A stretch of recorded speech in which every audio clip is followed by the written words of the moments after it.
प्रिय विद्यार्थियों, हिंदी क्लास में आपका स्वागत है। हमारा विषय है वर्ण विचार। आज हम प्राणवायु के आधार पर व्यंजनों का वर्गीकरण पढ़ेंगे। तो प्राणवायु के आधार पर व्यंजनों को दो भागों में वर्गीकृत किया गया है। पहला है अल्पप्राण और दूसरा है महाप्राण। पहला है अल्पप्राण और दूसरा है महाप्राण। सबसे पहले हम पढ़ेंगे अल्पप्राण और ये जानेंगे कि अल्पप्राण होता क्या है, अल्पप्राण कहते किसे हैं। तो यहाँ पर ये शब्द है जो दो शब्दों से मिलकर बना है। पहला है अल्प प्लस प्राण। तो अल्प का अर्थ होता है थोड़ा या कम, अल्प का अर्थ होता है थोड़ा या कम। और यहाँ पर प्राण, प्राण का अर्थ होता है वायु या श्वास। तो इसकी परिभाषा इसी से बनती है कि वे वर्ण जिनका उच्चारण करते समय, वे वर्ण जिनका उच्चारण करते समय हमें कम वायु या कम श्वास की आवश्यकता पड़ती है, उन्हें क्या कहते हैं, अल्पप्राण कहते हैं। वे वर्ण जिनका उच्चारण करते समय कम वायु या कम श्वास की आवश्यकता पड़ती है, उन्हें अल्पप्राण कहते हैं। और अल्पप्राण में आते हैं किसी भी वर्ग का पहला वर्ण, तीसरा वर्ण और पांचवा वर्ण प्लस ये, रे, ल, व और सभी स्वर, ये अल्पप्राण कहलाते हैं या ये अल्पप्राण में आते हैं। जैसे हमने तय वर्ग लिया, तय वर्ग में तो इसमें दे रखा है किसी भी वर्ग का पहला वर्ण। तो तय यहाँ पर पहला वर्ण है, द यहाँ पर तीसरा वर्ण है और ने यहाँ पर पांचवा वर्ण है। तो हमने ये इसका उच्चारण किया पहले वर्ण का तो हमें यहाँ पर कम वायु या श्वास की आवश्यकता हुई, इसलिए ये तय क्या हुआ, अल्पप्राण हुआ। इसी तरीके से हम लेते हैं द, तीसरा वर्ण है द, तो हमने इसका उच्चारण किया द, तो हमें यहाँ पर कम वायु या कम श्वास की आवश्यकता हुई, इसलिए हम कह सकते हैं कि द यहाँ पर अल्पप्राण है।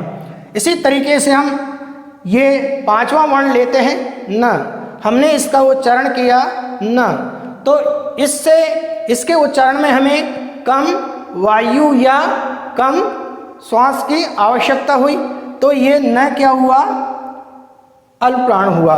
तो त, द और न ये अल्पप्राण हैं और ये र, ल, व और सभी स्वर ये अल्पप्राण में आते हैं। अब हम पढ़ते हैं महाप्राण।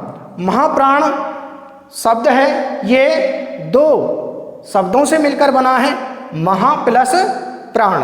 महा प्लस प्राण।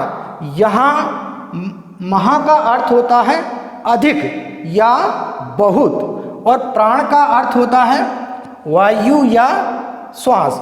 तो इसकी भी परिभाषा इसी से बनती है कि वे वर्ण जिनका उच्चारण करते समय अधिक या बहुत वायु या श्वास की आवश्यकता पड़ती है, उसे महाप्राण कहते हैं। तो महाप्राण में आते हैं किसी भी वर्ग का दूसरा और चौथा वर्ण प्लस स, श, से और है।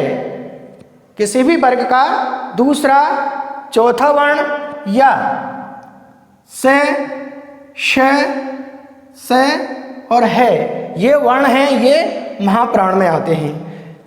हमने कुछ महाप्राण को समझाने की कोशिश की है। हमने यहाँ पर तय वर्ग लिया है, त, थ, द, ध, न।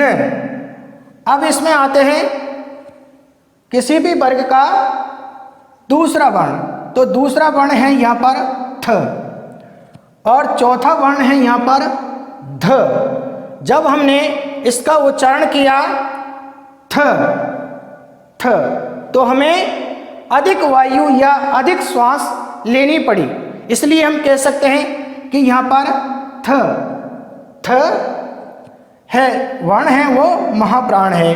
जिस तरीके से हमने इसको इंग्लिश में भी समझ सकते हैं कि इसको तो कहते हैं टी, तो इसमें टी से तय बनता है, तो इसमें हमें कम वायु या कम श्वास की आवश्यकता हुई। और अब हम पढ़ते हैं थ, तो ये थ है, ये दो वर्णों से मिलकर बना है, टी और एच, तो इसमें दो वर्ण हुए, तो हम अंदाजा लगा सकते हैं कि ये महाप्राण है क्योंकि इसमें दोहरे वर्ण हो गए हैं। तो कहने का मतलब ये है कि थ का हमने उच्चारण किया तो हमें अधिक वायु या श्वास की आवश्यकता हुई, इसलिए थ वर्ण है वो महाप्राण है।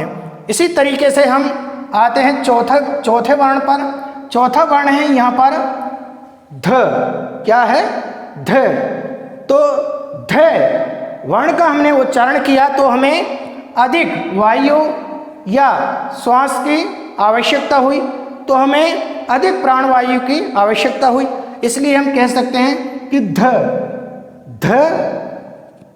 जो वर्ण है वो महाप्राण है। अब हम आते हैं स, श और स।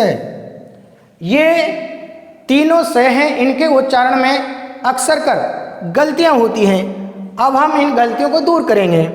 तो मान लीजिए ये हमारी जीभ है, हमारी जीभ है, तो हमारी जीभ का जो अग्रभाग है या अग्रिम हिस्सा है, इससे उच्चारण होता है से का, ये से का, तो इसे दंत्य व्यंजन कहते हैं क्योंकि इसका उच्चारण करते समय हमारी जीभ का जो अग्रभाग है वो आगे के दांतों को स्पर्श करता है, इसलिए इनको दंत्य व्यंजन कहते हैं और इसका उच्चारण है से।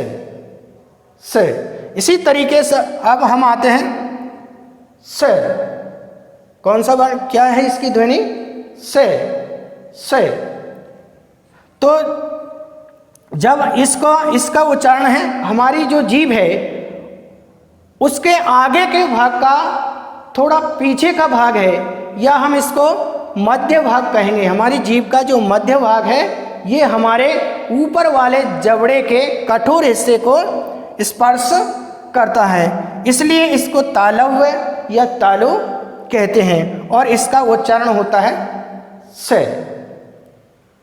क्या उच्चारण होता है से।